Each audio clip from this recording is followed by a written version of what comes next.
হরে কৃষ্ণ। সকলের চরণে জানাই সশ্রদ্ধ প্রণিপাত। আপনাদের সবাইকে জানাই দৈনিক গীতামৃতের 136তম পর্বে সুস্বাগতম, কৃষ্ণপ্রীতি এবং শুভেচ্ছা। দৈনিক গীতামৃতের আজকের এই পর্বে আমি আপনাদের নিকট আলোচনা করব ভগবদ গীতার 3য় অধ্যায়ের 30তম শ্লোক নিয়ে। আপনারা সকলে ধৈর্য ও মনোযোগের সহিত সম্পূর্ণ ভিডিওটি শেষ পর্যন্ত দেখুন, সেই সাথে শ্লোকের মাহাত্ম্য ও তাৎপর্য হৃদয়ঙ্গম করার প্রচেষ্টা করুন। আমি শুরু করছি, আপনারা সাথেই থাকুন। ওম নমো ভগবতে বাসুদেবায়, ওম নমো ভগবতে বাসুদেবায়, ওম নমো ভগবতে বাসুদেবায়। শ্রীমদ্ ভগবদ গীতা 3য় অধ্যায় কর্মযোগ। তো শ্লোকটি হচ্ছে ভগবান শ্রীকৃষ্ণের। এখান থেকে একটা হাত দাও,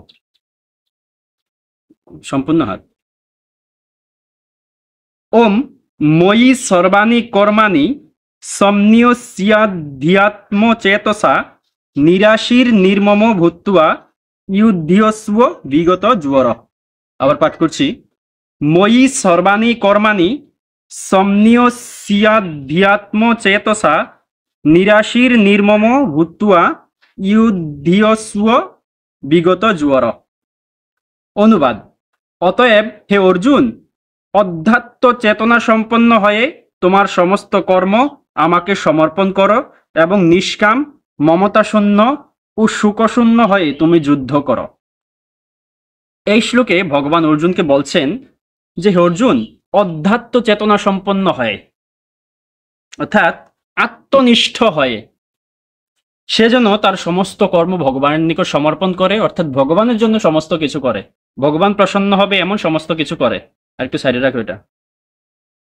এবং নিষ্কাম অর্থাৎ কোনো রকম কামনা না রেখে, কোনো রকম ভয় না রেখে, কর্মফলের প্রতি আসক্তি না রেখে এবং কোনো রকম জাগতিক মমতা না রেখে, মায়া না রেখে এবং কোনো রকম দুশ্চিন্তা অর্থাৎ শোক না রেখে সে যেন যুদ্ধ করে, এই বিষয়টা বলল। এই শ্লোক থেকে আমরা যে বিষয়টা শিক্ষা পেলাম সেটা হচ্ছে আমাদের অবশ্যই আত্মনিষ্ঠ হয়ে ভগবান প্রতি সমস্ত কর্ম সমর্পণ করা উচিত। আমরা সমস্ত কিছু ভগবানের জন্য করব। ভগবান যে কর্ম করলে সন্তুষ্ট হবে সেই কর্ম করব, যে কর্ম করলে তিনি রুষ্ট হবে সেই কর্ম আমরা বর্জন করব এবং তার প্রীতি বিধানার্থে সমস্ত কিছু করব। শাস্ত্রে তিনি যে সমস্ত কর্ম করতে আদেশ প্রদান করেছেন সেগুলো করব এবং যেগুলো করতে নিষেধ করেছেন সেগুলো করব না, এবং সর্বদা নিষ্কাম কর্ম করব, অর্থাৎ কোনো রকম ফলের চিন্তা না করে কর্ম করব এবং অপাত্রে করুণা বা মমতা প্রদর্শন করব না এবং শোক পরিত্যাগ করব, অর্থাৎ দুশ্চিন্তা পরিত্যাগ করব। এই বিষয়টা আমরা বুঝতে পারলাম। তো এই শ্লোক সম্বন্ধে শ্রীল প্রভুপাদ কি মন্তব্য করছেন সেই বিষয়টা আমরা তাৎপর্য থেকে দেখে নিই। তাৎপর্য। এই শ্লোকে স্পষ্টভাবে ভগবদ্গীতার উদ্দেশ্য বর্ণনা করা হয়েছে। এখানে ভগবান উপদেশ দিয়েছেন যে সম্পূর্ণভাবে ভগবত চেতনা উদ্বুদ্ধ হয়ে কর্তব্য কর্ম করে যেতে হবে, যেমন সৈনিকেরা শৃঙ্খলার সঙ্গে কর্তব্য কর্ম করে থাকে। ভগবানের এই ধরনের আদেশকে হয়তো একটু কঠোর বলে মনে হতে পারে, কিন্তু শ্রীকৃষ্ণের উপর নির্ভরশীল হয়ে তা আমাদের পালন করতেই হবে, কেননা সেটি জীবের স্বরূপগত অবস্থা। ভগবান শ্রীকৃষ্ণের সহায়তা ছাড়া জীব কখনো সুখী হতে পারে না, কারণ জীবের স্বরূপে ভগবানের ইচ্ছার অধীনতা স্বীকার করাই জীবের প্রকৃত অবস্থান। সেই জন্য শ্রীকৃষ্ণ যেন সামরিক নেতার মতো অর্জুনকে যুদ্ধের নির্দেশ দিয়েছিলেন। পরমেশ্বর ভগবানের পরম ইচ্ছা অনুসারে সবকিছু ত্যাগ করতে হবে এবং যুগবৎভাবে কোনো কিছুর মালিকানা দাবি না করে কর্তব্য কর্মসমূহ সম্পাদন করতে হবে। ভগবানের নির্দেশ কোনোভাবে বিবেচনা না করে অর্জুনকে কেবল তার সেই নির্দেশ পালন করতে হয়েছিল। ভগবান সমস্ত আত্মার আত্মা, তাই ব্যক্তিগত বিচার বিবেচনা না করে যিনি সর্বতভাবে পরমাত্মার উপর নির্ভরশীল, অর্থাৎ যিনি সম্পূর্ণরূপে কৃষ্ণ ভাবনাময়, তিনি হচ্ছেন অধ্যাত্ম চেতস। নিরাশী অর্থে প্রভুর নির্দেশে কর্মফলের আশা না করে সেবা করে যাওয়া।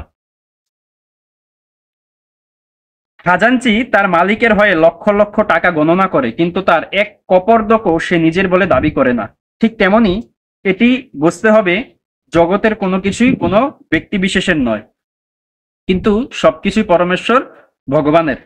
সেটি ময়ী অর্থাৎ আমাকে কথাটির প্রকৃত তাৎপর্য। আর কেউ যখন এই প্রকার কৃষ্ণ ভাবনাময় হয়ে কর্ম করে তখন সে অবশ্যই কোনো কিছুর উপর মালিকানা দাবি করে না। এই চেতনাকে বলা হয় নির্মম, অর্থাৎ কোনো কিছুই আমার নয়।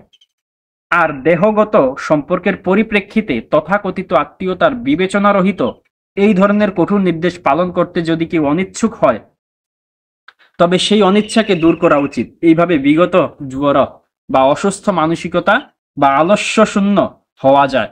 প্রত্যেকেরই তার গুণ ও অবস্থা অনুসারে এক বিশেষ কর্তব্য আছে এবং কৃষ্ণ ভাবনায় উদ্বুদ্ধ হয়ে উপরোক্ত বর্ণনা অনুসারে এই সমস্ত কর্তব্যসমূহ সম্পাদন করা যেতে পারে। সেটি মুক্তির পথ প্রদর্শন করবে।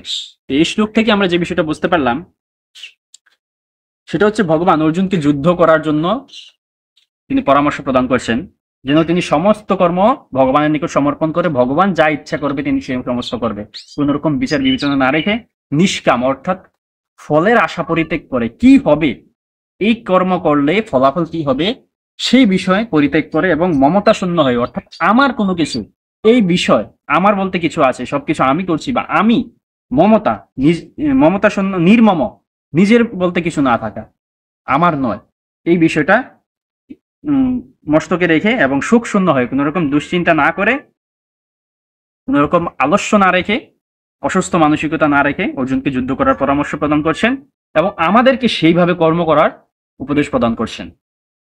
তো আজ এতটুকুই। এতক্ষণ ধৈর্য ধরে এবং মনোযোগ সহকারে আমাদের সাথে থাকার জন্য এবং গীতামৃত শ্রবণের জন্য আপনাদের সবাইকে অসংখ্য ধন্যবাদ এবং বিশেষ কৃতজ্ঞতা জানাচ্ছি। এই শ্লোক পাঠে, উচ্চারণে, অনুবাদ প্রকাশে, তাৎপর্য বিশ্লেষণে, মন্তব্য প্রদর্শনে সহ যে কোনো কিছুতে কোনো রকম ভুল ত্রুটি বা কোনো কিছুর অভাব থেকে থাকলে বা কোনো কিছু বাদ পড়ে গেলে আপনারা সেটা ক্ষমাসুন্দর দৃষ্টিতে দেখবেন এবং সেটা ধরিয়ে দেওয়ার প্রচেষ্টা করবেন। আপনাদের সহিত দেখা হবে পরবর্তী পর্বে, পরবর্তী দিবসে, পরবর্তী শ্লোকের পর্যালোচনায়, পরবর্তী ভিডিওতে। ততক্ষণ সকলে ভালো থাকুন, সুস্থ থাকুন, আমাদের সাথেই থাকুন। হরে কৃষ্ণ।